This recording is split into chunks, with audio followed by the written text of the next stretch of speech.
नमस्कार, मी ओम सुभाष पाटील, प्रगती computer typing institute Dharashiv. तर विद्यार्थी मित्रांनो, आजच्या या व्हिडिओमध्ये आपण मराठी 40 वर्ड्स पर मिनिट या विषयातील ईमेल क्वेश्चन कसा टाईप करायचा या ठिकाणी पाहणार आहोत.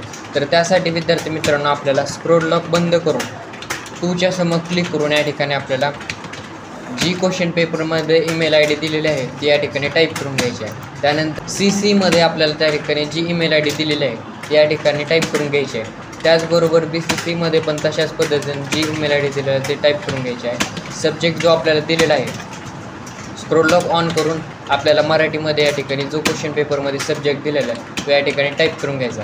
त्यानंतर आपल्याला जो आपला मेसेज आहे तो या ठिकाणी आपल्याला जशाच तसा या ठिकाणी टाईप करून घ्यायचा आहे. जर विद्यार्थी मित्रांनो आपल्याला या मेसेजमध्ये आपला एकही शब्द जर चुकला तर त्या ठिकाणी आपला अर्धा मार्क जातो.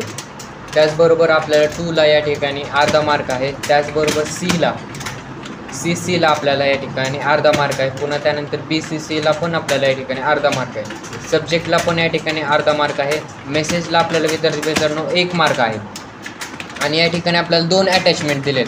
या दोन्ही अटॅचमेंटला आपल्याला 1 मार्क आहे, म्हणजेच एका अटॅचमेंटला या ठिकाणी अर्धा मार्क आहे. तर अटॅचमेंट अटॅच करण्यासाठी आपल्याला या आयकॉनवरती क्लिक करायचं आहे. त्यानंतर बघायचं आहे क्वेश्चन पेपरमध्ये आपल्याला अटॅचमेंट काय दिलेले आहे या ठिकाणी सिलेक्ट करायचे आहे. सिलेक्ट करून या ठिकाणी अटॅच या बटनावरती क्लिक करायचे आहे. पुन्हा दुसरी पण या ठिकाणी तशी सेम आयकॉनवरती क्लिक करून जे अटॅचमेंट आहे ते सिलेक्ट करायचे आहे. त्यानंतर या ठिकाणी अटॅच या बटनावरती क्लिक करायचं आहे. आपला हा ईमेल क्वेश्चन झाल्यानंतर आपल्याला सेंड बटनावरती क्लिक करायचं आहे. सेंड बटनावरती क्लिक करण्याचे सुद्धा आपल्याला या ठिकाणी मार्क्स आहेत.